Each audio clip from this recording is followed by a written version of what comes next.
그러므로 이제 그리스도 예수 안에 있는 자에게는 결코 정죄함이 없나니 이는 그리스도 예수 안에 있는 생명의 성령의 법이 죄와 사망의 법에서 너를 해방하였음이라. 아멘. 오늘 말씀의 제목은 죄와 사망의 법입니다. 죄와 사망의 법. 한번 생각해 보면 좋겠습니다. 결혼을 한 사람이 집에서는, 가정에서는 결혼을 한 사람답게 사는데 집 밖에만 나가면, 전혀 그렇지 않게 산다면 어떻겠습니까? 내 배우자를 뒤로 하고 이 사람 저 사람 만나고 해서는 안 되는, 가정을 이룬 사람이 해서는 안 되는 일들을 한다면 어떨까요? 또 학생이 학교에서는 학생답게 사는데 학교 밖을 나가서는 전혀 학생답지 않다면 어떻겠습니까? 이거는 공부를 하고 안 하고를 떠나서 학교 밖에서 술, 담배하고 가서는 안 되는 곳에 가고 해서는 안 되는 행동들을 하고 한다면 어떨까요? 또 보통의 그 종교들을 이렇게 생각해 보면 이 세상에는 수많은 종교들이 있습니다. 이단이나 뭐 사이비 같은 이상한 종교 말고 그냥 보통의 종교들 아시지요? 만약에 이 종교 지도자답지 않게 산다면 어떻겠습니까? 그래서 그런지는 모르겠지만 이 보통은 종교 지도자들에게 매우 높은 도덕성을 요구하기도 합니다. 그래서 보다 더 일반적인 사람들보다, 그러니까 일반적인 사람들이 지켜야 될 그 수준의 도덕성보다 더 높은 기준을 제시하면서 그에 도달하지 못하거나 어긋나면 더 욕을 먹게 됩니다. 어떤 면에서는 당연하다고 할 수도 있겠습니다. 그런데 사실은 이 종교 지도자들에게만 그 기준을 제시할 것이 아니라고 하는 것입니다. 그 높은 도덕적 기준은 모든 종교인들에게, 혹은 종교가 있지 않다고 하더라도 사람이라면, 그리고 특별히 그리스도인들에게 더욱 높은 도덕성을 제시해야 하고 지켜야만 하는 것입니다. 왜 그럴까요? 왜 다른 종교보다도 더 높은 도덕적 기준을 요구해야 하는 것이겠습니까? 기독교는 도를 닦는 종교가 아닙니다. 쾌락을 추구하는 종교도 아니고요. 물질의 풍요로움을 목적으로 하는 종교도 아닙니다. 또 신을 위해서 희생을 강요하는 종교도 아니고 말입니다. 기독교는 사랑의 하나님께서 사랑으로 이 땅에 보내주신 예수 그리스도를 닮는 것을 목표로 하는 종교입니다. 그럼 예수 그리스도의 무엇을 닮기를 목표로 하는 것일까요? 결국은 사랑입니다. 사랑. 그런데 그 사랑의 모습이 참으로 다양합니다. 보통의 사람들이 생각하는 어려운 사람들을 치근히 여기거나 뭐 돕는 그런 동정심, 혹은 착한 일을 하는 그런 것과는 또 다릅니다. 예수님의 사랑은 우리가 신약 성경 사복음서에서 보면 알 수 있듯이 모든 것을 다 내어주는 그런 사랑입니다. 그런데 그렇게 사랑하면서도 대가를 원한다거나 요구하지 않습니다. 거저줍니다. 무엇을 강제하지도 않습니다. 그래서 사람들이 다 어떻게 해요? 의아해합니다. 그리고 천국 복음을 전하는데 당시의 종교 지도자들이 이제까지 전한 것과는 전혀 다르게 전합니다. 그리고 명확합니다. 사리사욕을 위한 복음 전파가 아니라 제대로 된 진정으로 전하는 복음 전파입니다. 그리스도인이라고 하는 우리가 닮아야 하는 예수 그리스도는 바로 이러한 삶을 산 예수 그리스도를 배우고 닮아야 하는 것입니다. 그런데 얼마나 그렇게 배우고 닮아가고 있습니까? 그리고 보통의 사람들을 하나님께로 얼마나 잘 인도하며 살아가고 있습니까? 보통의 교회에서는 새로 온 사람들이 있으면 등록카드를 내밀거나 처음 왔냐고 하면서 어떻게든 자신들의 교회에 정착하도록, 등록하도록 하려고 할 것입니다. 우리도 몇 번 그렇게 경험해 보았죠. 처음 가는 교회에 처음 왔냐고 하면서. 그런데 보통의 건강한 교회는 그렇게 하지 않을 겁니다. 친절하게 인사하고 안내하며 편안하게 예배를 드리도록 하면서 어떻게 해요? 지켜볼 것입니다. 섣불리 등록카드를 내밀거나 처음 왔냐고 하면서 과잉 친절을 베풀지도 않을 것입니다. 반갑게 맞이하고 인사하고 안내를 하면 그것으로 그만인 것입니다. 그리고 처음 온 사람이 어떤 사람인지도 모르는데 무턱대고 등록하라고 하는 것은 매우 무책임한 것이기도 합니다. 물론 어딘가에 소속되고 싶은 그 소속감이 강해서 빨리 등록을 하고 싶어 하는 사람들이 있을 수도 있습니다. 그러나 그렇다고 해서 그러한 사람들마저도 무턱대고 등록을 받아줘서는 안 되는 것입니다. 만약에 정말로 이 교회에 등록을 하고 싶다면 어느 정도 이상은 함께 해야지요. 그리고 어느 정도 이상은 그 교회에서 실시하는 교육이나 어떠한 것들을 다 이수하고 감당해야죠. 그리고 나서도 내가 이 교회에 소속되고 싶다라고 한다면 등록하고자 하는 의사를 표해야 할 것입니다.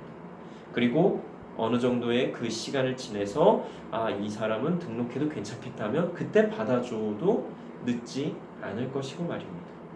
그렇게 한다면 보통의 교회 가면 이런 포스터가 있습니다. 포스터에 신천지 아웃. 보통의 교회에서 만약에 그렇게 어느 정도 시간을 지내고 함께 교육을 하면서 새로운 사람들을 등록을 받게 된다면 신천지 아웃과 같은 포스터는 붙이지 않아도 될 겁니다. 왜? 함께 하면서 회심을 하거나 혹은 드러나게 되기 때문에. 분당 우리 교회 우리가 몇 번 가본 적이 있었지요. 그런데 그 교회 등록 교인이 뭐 10,000명인가 20,000명인가 돼서 더 이상은 등록을 새롭게 받지 않는다라고 우리가 알고 있습니다. 그리고 지금은 30개 교회인가를 개척하기 위해서 준비를 하고 있습니다. 지금 성도가 상당히 많은데 그 성도의 일부분을 어느 교회에 이렇게 가서 함께 교회를 세울 수 있도록 개척할 수 있도록 지금 다 그렇게 준비하고 있는 것으로 알고 있는데요. 그럼에도 새로운 사람들이 매주마다 새롭게 그 교회로 옵니다. 등록을 받아주지 않음에도 계속해서 그 교회에 와서 예배드리고 그 교회에서 하는 어떤 프로그램에 참여하려고 합니다. 이유가 무엇일까요? 저희도 뭐 말씀드린 것과 같이 몇 번 그 교회에서 예배를 드려보았지만 어땠습니까? 그 교회에서 예배드릴 때? 굉장히 좋았습니다. 굉장히 은혜로웠어요. 그리고 굉장히 마음이 편안했어요. 은혜가 있는 곳에는 사람들이 모이게 되어 있습니다. 오지 말라고 등록을 안 받아주는데 왜 오냐고 하지만 그럼에도 계속해서 사람들이 온다고 하는 것입니다. 그런데 그 은혜는 사람의 힘으로 어떻게 해서 되는 것이 아닙니다. 굉장히 노력해야 되는 거예요. 은혜의 장이 되도록. 내가 섬기는 교회에 은혜가 있는가?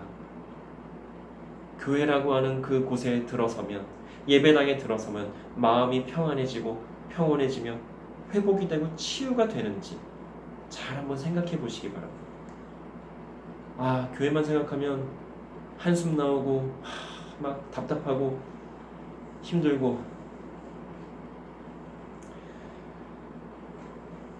은혜가 있는 곳에는 오지 말라고 해도 사람들이 올 것입니다. 그런데 문제는 그 다음입니다. 그렇게 은혜 안에서 예배를 드리고 교제를 나누고 세상으로 나왔을 때 과연 은혜를 누린 자의 삶을 사는지, 아니면 언제 은혜를 받았느냐는 식으로 살고 있는지를 한번 생각을 잘 해봐야 될 것입니다. 제가 예전에 섬겼던 소망교회에서 담임 목사님께서 늘 하시는 말씀이 있었어요. 간혹 가다가 제발 예배 마치고 집으로 돌아가실 때 주차장에서 싸우지 마시기 바랍니다. 조금 늦게 가봐야 5분 10분입니다. 제발 먼저 가겠다고 빵빵거리지 말고 조금씩 양보하면서 서로 빨리빨리 나갈 수 있도록 협조해 주시기 바랍니다. 예배는 굉장히 은혜가 있단 말이에요. 근데 집에 돌아가는 그 순간에 은혜를 다 어떻게 해요?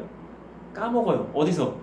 바로 그 교회 건물 밖을 나온 주차장에서 1분도 안 되는 사이에 서로 먼저 가겠다고, 운전 그렇게 하면 어떻게 하냐고 막 빵빵거리고 소리 지르고 싸우고.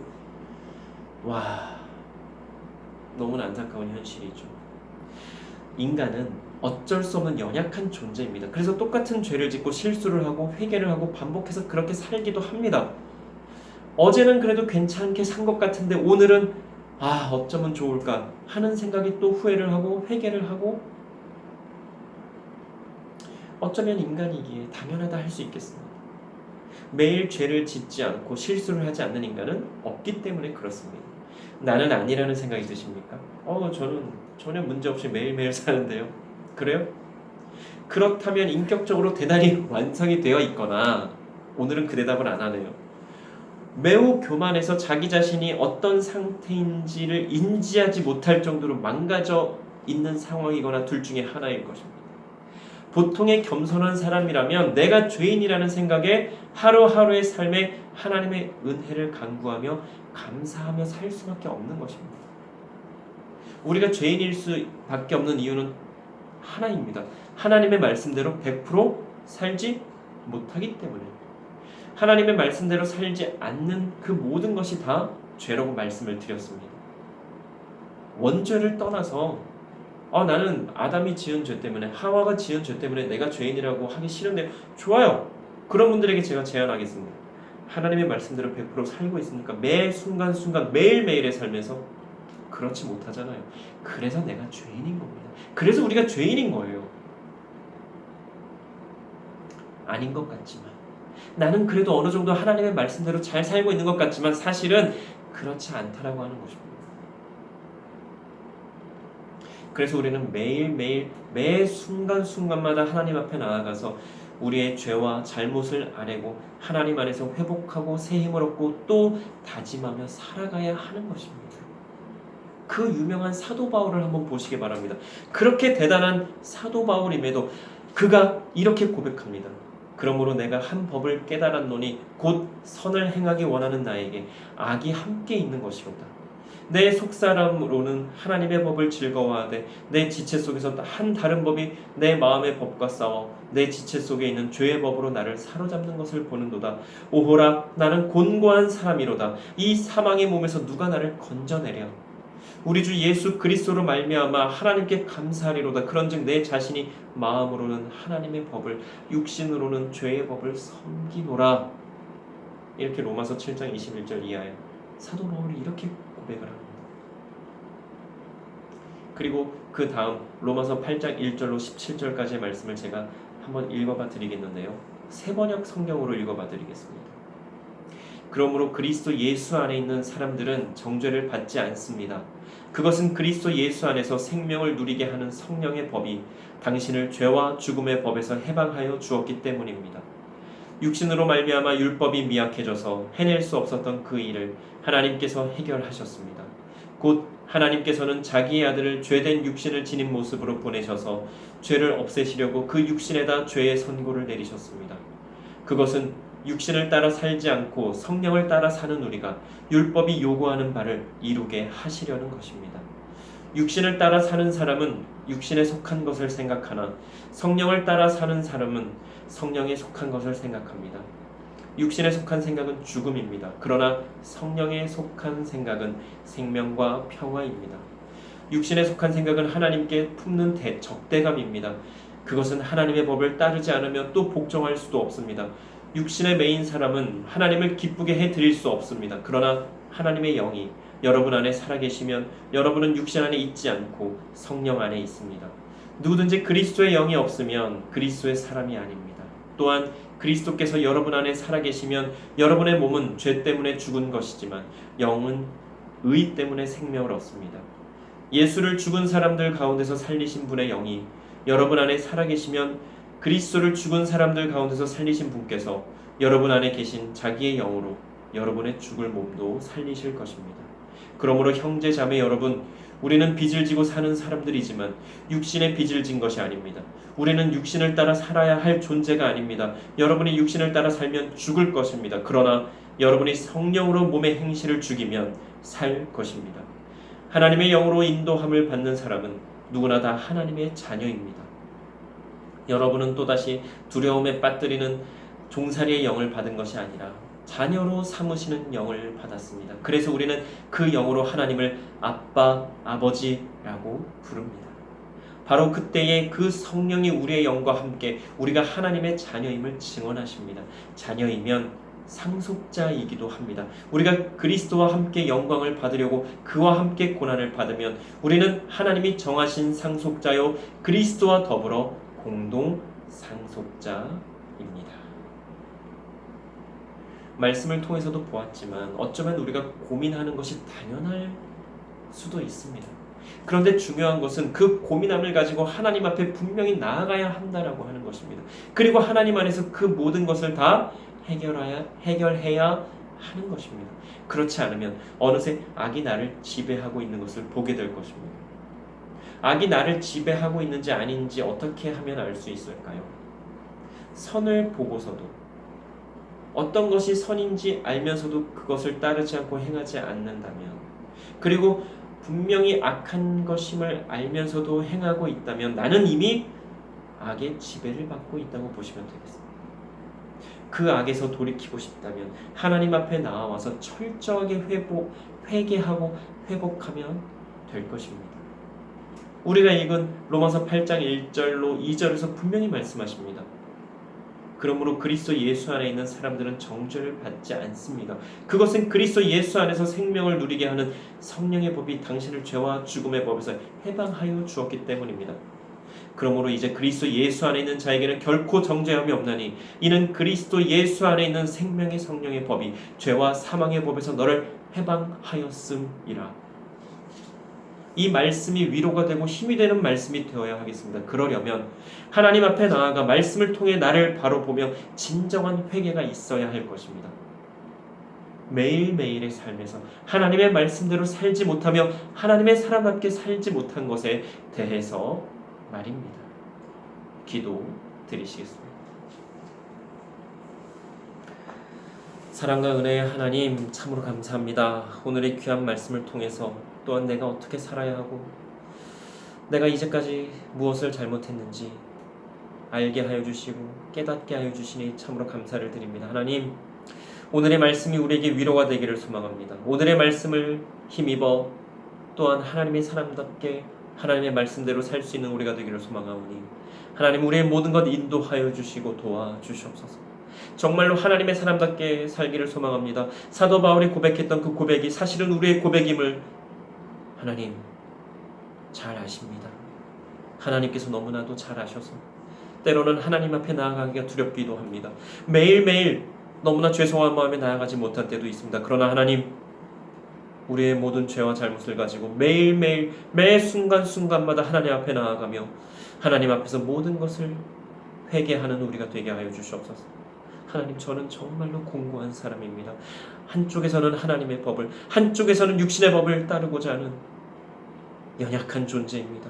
이렇게 고백하며 인정하며 하나님 앞에 나아가 모든 죄를, 모든 잘못을 고백하는 우리가 되게 하여 주시옵소서. 그리고 하나님 안에서 회복되며 새 힘 얻는 우리가 되게 하여 주시옵소서.